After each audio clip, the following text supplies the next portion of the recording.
like, why the do I have to go through this?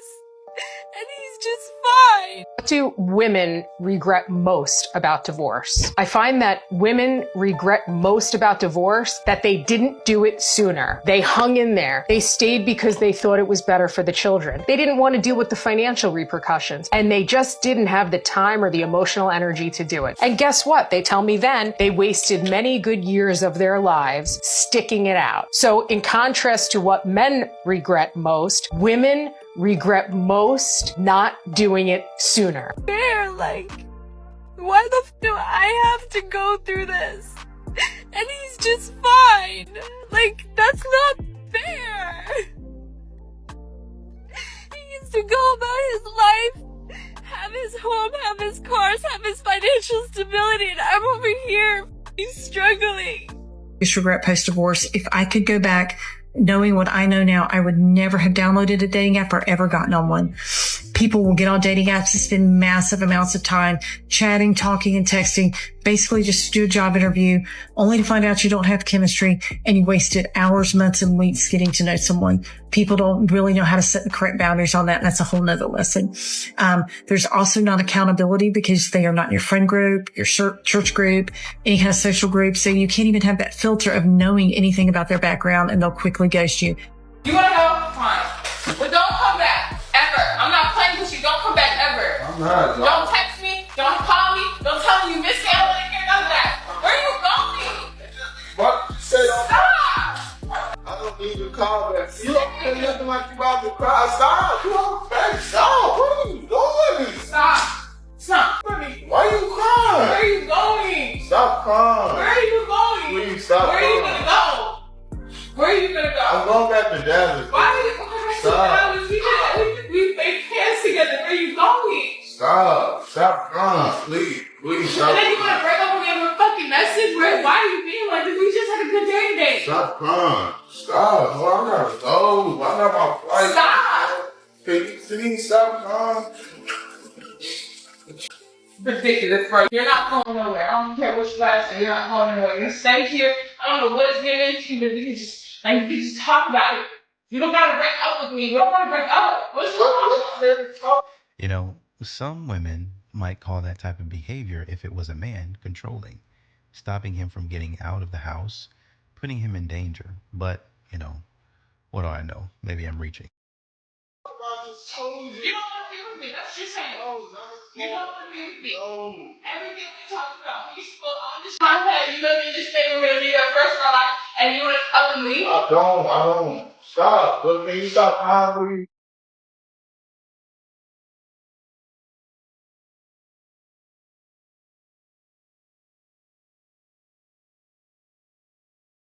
That's too bad.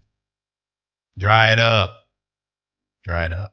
I am still crying over my ex of 10 months, pretty much on the daily, and I'd rather, not do that anymore. Okay. All right. Well, I'm sorry.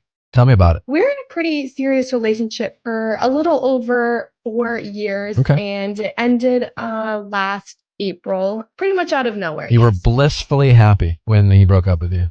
Not really. Okay. No, Right. you're right. You have a point. All right. We're going to really work through this here. I can assure you that the part of you that is crying over him still is just your ego. It is not what could have, should have been. It has really nothing to do with him anymore. You have not policed your ego to the point or even acknowledged your ego. And you have allowed your ego to keep waking up every day to tell you that you're a loser. Or you should have known better. My guess is you haven't spent a lot of time in the past 10 months looking in the mirror and saying, I'm hurting, this sucks, I don't deserve this, but it happened, and I can get over it, and I will get over it. And I don't know when, but I know I will. I will definitely get over this. I will survive this. He's just hanging out, chilling, giving bad advice. He's got a book there to sell. What else am I doing on a Saturday? Making money off of these women that don't know any better. Keep up the grind. Keep up the grind. Modern women, and I guess in this case, modern men logic. I'm staying for the kids. That's like one of the number one things I'm seeing in my comments. I'm staying for the children. I'm staying for the children. Part of the reason I left was because of the children. I get it. Thinking about having your children only half the time is nauseating, right? It makes you sick to your stomach to think about. But I didn't want to set the example for my children that lukewarm was what marriage looked like. And if you don't have a healthy marriage, your kids will know. And then they'll think that's what marriage is. And then they'll get into a marriage and think, well, this is like my parents.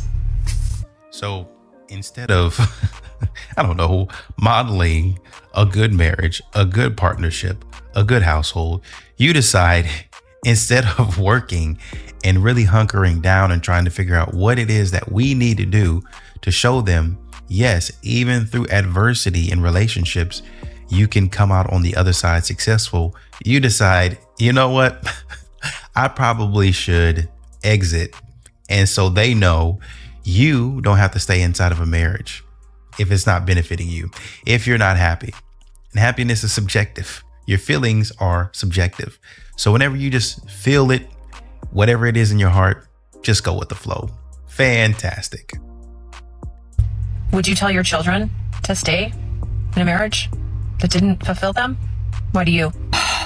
Always just trying to keep it real, but, and I'm not the lady who cries on TikTok, but sometimes being a single mom is hard because you don't have anybody else to rely on except for yourself. And so my hot water heater went out, and I now have to miss my youngest son's flag football game, which I only get to go to every other week because I work on the weekends that I don't have them. And now I have to miss it because I have to stay home for a hot water heater to be installed. And it's just super frustrating at times because I'm the only adult in the house. And so now I have to leave him and go do that. And it's just, sometimes it's just hard to not have anybody to rely on. And yes, while I have a boyfriend, he doesn't know my kids. They're not involved. And so he can't be at my house. He can't help. It's just me. It's just me. And sometimes it's hard. And that's real. You know, life after divorce. As a woman, I would honestly sit here and say, as much as I've made the decision and the choice to divorce my husband then, I also regret it. I don't regret it because I still loved him, but I regret it because I feel like I denied my children the right and the opportunity to have what people call a normal family. Now today I'm sitting with kids who are in the statistic of divorce. So as much as I've divorced, I would never ever advise anybody to go through a divorce. So those Disney Channel dreams that they be feeding themselves and they be feeding you about growing old together, eating pancakes and eggs on Saturday morning, going out to brunch, scaling the mountains of the Sahara, I have no idea. Whatever it is, whatever dream that they have, it all goes out the window when mama ain't happy. If mama ain't happy, ain't nobody happy. Undisciplined, not willing to work on anything, only paying attention and focusing on the things that they do around the house or in the relationship versus maybe what that man might be doing in the relationship. And yes, I get it. There are a good number of men that don't be in relationships or that be in relationships not pulling their weight. I get it. And obviously for those men, you should be doing what you're supposed to be doing. That's helping out around the house. Do more than take out the trash. Try to figure out how to think about how can I help her, and that information with that, you can use it to elevate your relationship and the tone and the mood in the household. And also for you as a woman, you would need to be reciprocating that and stop all that nonsense about, oh, I'm in my soft girl era, so I'm just receiving. Get your silly behind up and receive some chores, receive some instruction on how to make this house work. We're not doing that. So he came home and he was like, you know, babe, I lost my job. I'm like, all right, cool. So a month later, like the bills, it was time for the bills or whatever, you know, and I'm like, you know, the bills due, babe, or whatever. And he was like, okay, you know, I'm not working. And I'm just in a month, like it's all kind of hustles. You could have been doing something or whatever. So I told him, I said, look, if I pay these bills, are you going to pay me the money back? This man had the nerve to tell me, why should I pay my wife back for paying our bills? I told this man from day one, my money is my money and his money is our money. Why should I spend my money paying the bills? Like, no, he should have paid me back. So that's when I decided, like, I can't be with this man no more. So I had this homeboy, like we all cool. I texted his homeboy or whatever. You know, we went together. We left. I met up with him, and we was chilling. We was drinking or whatever. And I started venting. You know, like I started getting emotional. One thing led to the next. I did not purposely mean to do what I did with his friend, but things happen. Like y'all understand what I'm going through.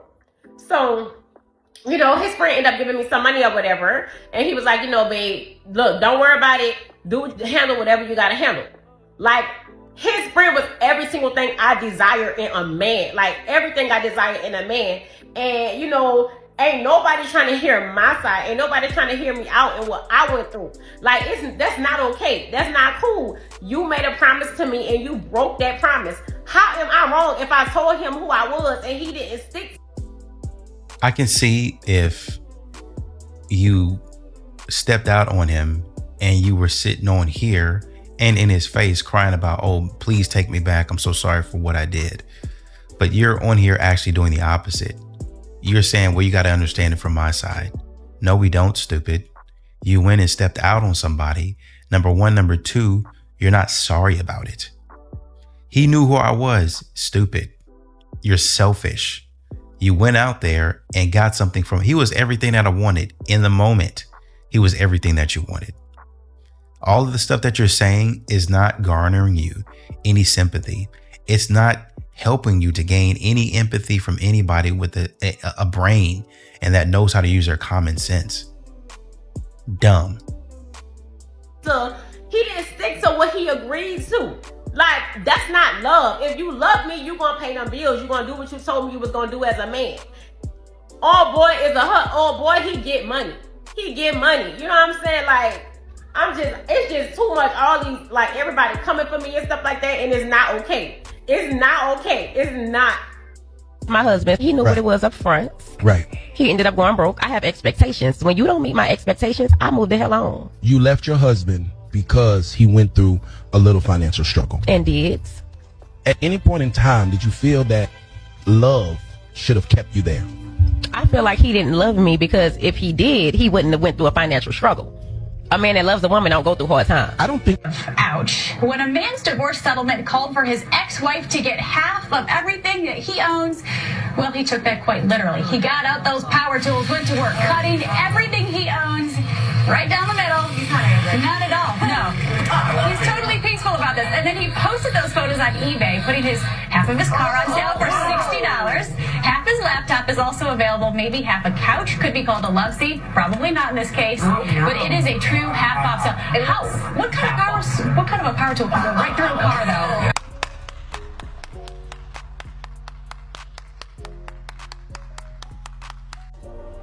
He's the one. Thing after a divorce is insane because it sucks. It feels like my brain was hardwired to be a wife, and that's what I signed up for, was to be someone's forever person. Like, I don't understand now that I'm thrown back into the dating pool.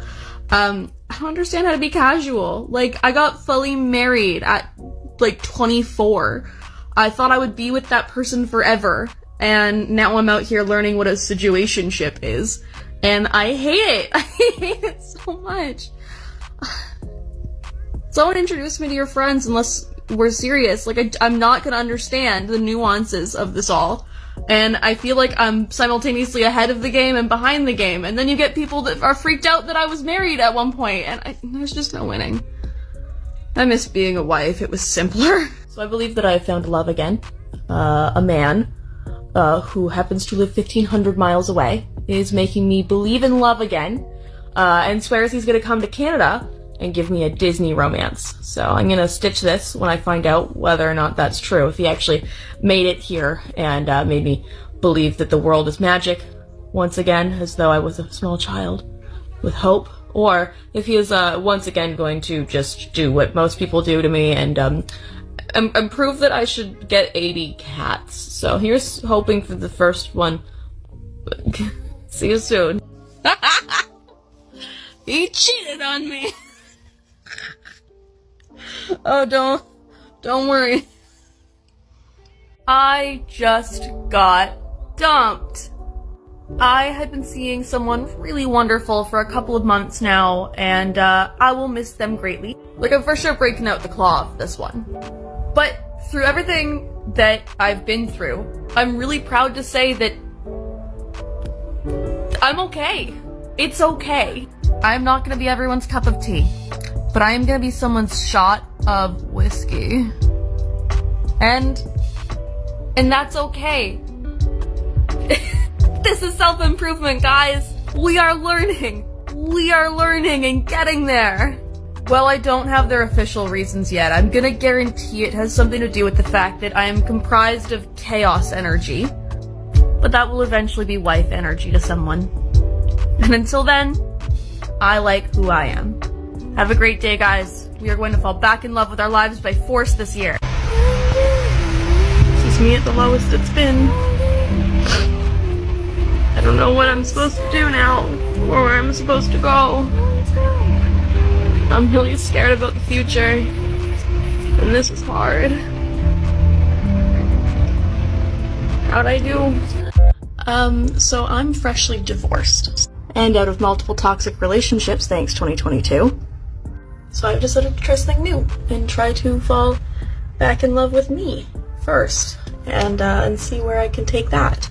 So for the next 30 days, I'm going to take one thing out of my little envelope here and try to incorporate it into that day. And I might not get every day, and I might be the only one that ever sees these, but I think it'd be kind of cool to follow with me. Or, you know, maybe I'll follow along with me. That's okay too. I want to fall back in love with my life. So today I am to drink a glass of water for my mental health to fall back in love with my life. That's a great starting place. We came prepared, so.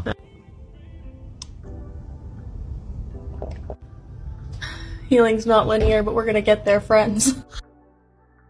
You know what this reminds me of? And this might come as a shock to you. Solitary confinement. This reminds me of solitary confinement, where you're just trying to do something to keep your mind busy. And maybe that's not a bad thing. You know what? Kudos for her fighting spirit and her attitude to never give up. I'm serious. I'm dead serious. I'm not even trying to make fun of her. Kudos to that, because that's what you gotta have. That's what you need to have in a world full of rejection. And people cheating on you like you was talking about. This is what you're going to need, especially in the dating market today, with the way women's and men's standards are and the things that they be talking about and saying. You gonna need therapy or something. So even though we poking fun and stuff like that, I gotta give it to you. You still got a smile on your face. You still have a joyful appearance. So you know what? In that regard, good for you. Hi, welcome back to me doing one tiny thing per day that I can to make me fall back in love with my life by force if we must, after a very brutal divorce in 2022. I've been gone for a while, and I'm not gonna lie to you guys, it stopped working. It got really dark there for a couple weeks. And I saw the warning signs that things were getting worse, so I'm trying my best to claw back now. I think I'm just openly in my delusional era now. Like, okay, what if I really like him and he openly says that he's not looking for something serious, right? I should back off. But I think it's more fun for me if I don't at this point. Like, I know the algorithm knows me. I know I'm not the only one experiencing this problem, where every single date that you go on, it's like, let's have an amazing situationship. And I'm like, I'm perfect. What are you doing right now? As long as they don't see all the trauma on my TikTok, I'm perfect.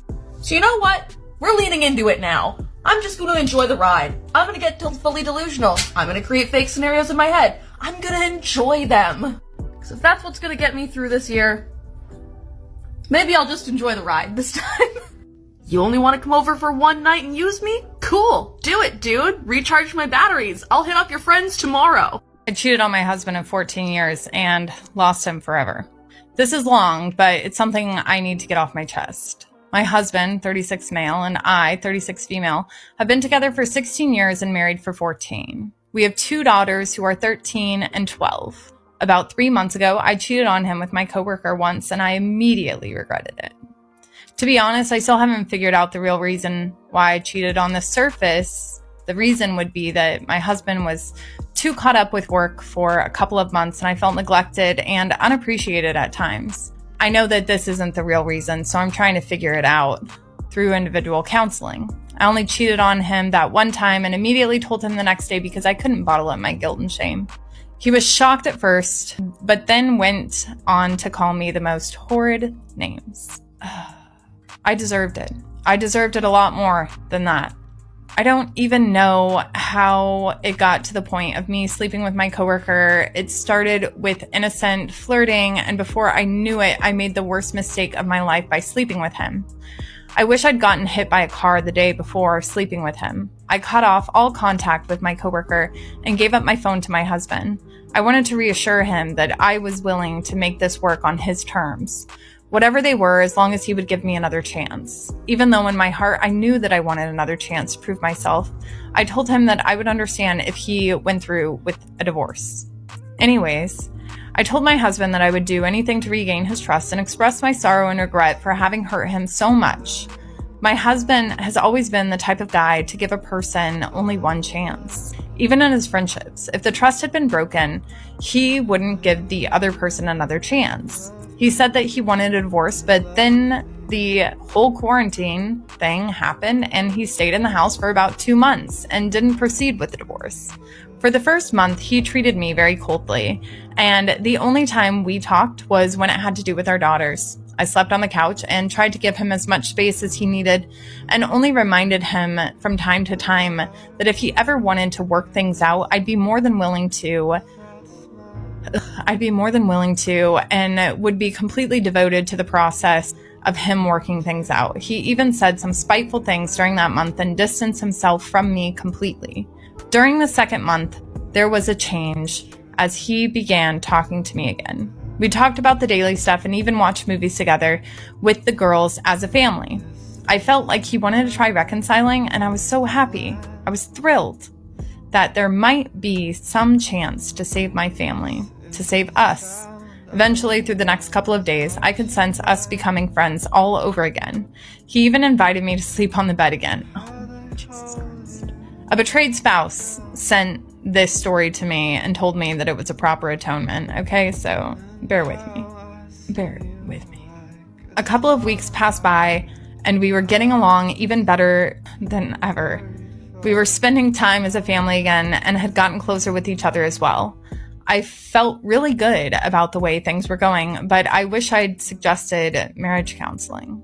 I just didn't want to pressure him and have him think that I wanted to sweep this situation under the rug, or I was trying to influence him to not divorce me. One night we were drinking a bit, just talking in the bedroom, and I felt a genuine connection rebuilding. It felt like we were falling for each other all over again, and it made me so happy. This is the part I regret now. I decided to make a move on him and straddled him while we were laughing at a joke. We looked each other in the eyes so naturally. I began making out with him. It honestly felt like we were 20 all over again. He kissed me back as well, but after a while, he just started crying. He told me to stop and said that he couldn't. I felt so awful because I felt like he wanted to, but didn't at the same time. It broke my heart directly to see how badly my stupid decision had hurt him. I told him that I was sorry and we went to sleep. The reason I say I regret doing this is because I feel like this moment pushed him away forever. 2 days later, he informed me that he wanted to go through with the divorce. He said that he just doesn't think he could make it work even after trying for the last 2 months. I wanted to fight with him about it, but I just told him I understood. We had already decided before that if a divorce was to happen, it would be on fair terms. Sure, we'd both have lawyers and we'd agree on a lot of stuff together. He wanted to take a 2-week trip, but he would come back to pick up the girls after his trip. We both mutually agreed that he'd split the time with his girls after his trip. They would spend half of the week with him and the other half with me. I even helped him pack up his stuff, and we finished. I just bawled my eyes out and we hugged it out. After his 2-week trip, he came back and it felt good seeing him again, but I knew it wasn't the same. He just smiled and we made small talk before he took the girls. We're both really good parents and want the best for our kids. Today I got served divorce papers. It hurts so much to know that I lost my best friend because I was stupid. You were starved for attention, okay? Not stupid. Sometimes I roll over to his side of the bed in the morning and I hate how I don't feel his body there anymore. I miss his smell, his smile, his voice. I miss him filling up the entire room with his loud, adorable laughter. I miss him so much. The thing that hurts me the most is all of this is knowing how badly I hurt the person I love the most. I wish I could go back in time and undo what I did, but I can't. So now, here I am, writing about it on Reddit while crying when there's nothing that I can do about it. I wish I could let him see for himself what I genuinely feel in my heart about how sorry I am and about how I would be the most devoted wife ever if he just gave me another chance. To let him know how much I love him and that I literally would do anything for him. I thought the most perfect thing that ever happened to me. I wish I could get him back but I know that I lost him for good. Well, that's too bad. And that's unfortunate. It was a beautiful story. No, I shouldn't be laughing. I'm sorry. You did what you did. I guess you guys tried to work through it for a little while. He tried to shrug it off, but he just couldn't at the end of it. Maybe because he couldn't understand why you would do that. And maybe you're not lying about being the most devoted wife. I don't know what happened to make you think that that was going to be okay. But once again, I got to give you credit for trying to do the best that you can. And yeah, sorry that happened to you. Really sorry that happened to him first and foremost. But yeah, just is what it is. Got to move on. This is one that you'll probably learn from in the coming months, coming years. Hey, maybe I better make sure that I don't do this and I do it this way. It's a learning experience. To the realization tonight, I'm not made to date in 2023. I don't understand where the hell. Let it out. This is going to. I'm not made for situationships, whatever the that means. No, I'm made to be a wife and a mom. I want my man to come home to me. I want to have dinner cooked. I want laundry done. I want to do all that. That's what I'm made for. That's what God made me for. I know people are going to be like, it's 2023. Women don't need to be doing that. I want that. I want that. Should have stayed with your husband. Something I've been realizing is a lot of situations that happen with men, I feel like I don't even really like them that much. It's simply my ego is hurt that they rejected me, and I'm just like, how are you rejecting me? Like, what do you mean you don't like me? Like, what do you mean you don't want to date me? I'm just really confused. Like, no, I'm just kidding. But seriously, because I get really upset and I get really hard on myself, and I'm like, I'm not good enough. Oh my God, like, I'm never gonna find anyone, blah, blah, blah, whatever, right? But then I think about it and I'm like, I basically had to convince myself that I even liked you, right? So it's not about me liking you, or we're probably not even compatible. It's more so that you rejected me and now my ego is hurt. And that's a very humbling thing to experience. Rejection sucks. I mean, it sucks, plain and simple. But I think I need to learn how to not take rejection so personally, especially with dating. And it's so funny because I always talk to my friends about going on a dating show and stuff. And I'm like, I would never be able to do that, because if a guy's vibing with me and we're dating, whatever, and then he goes with another girl, I'd be pissed. Well, you got the first part right, and that is you need to learn how to take rejection. So that part of it is correct. what you don't need to be doing is trying to talk about how you weren't really attracted to them that much in the first place. Don't be delusional. That's a coping mechanism. Don't do that to yourself. Hold yourself accountable and be responsible for what you thought you liked, what you actually liked. You went for it, and then it didn't go back for you. Essentially, what that is the same thing as what modern women or women in general complain about when a man says, "Oh, okay, I didn't like you anyway, B," or you ain't even that cute. Just take rejection like a gentleman. Just say thank you and move on. That to me is so attractive, is so hot. I might just give him a chance after that. Okay then. Well, if that's the case, you need to take this video down and take rejection gracefully. That's so hot. That's so attractive when a woman does that. But of course, because y'all are not humble, then you're not going to do that.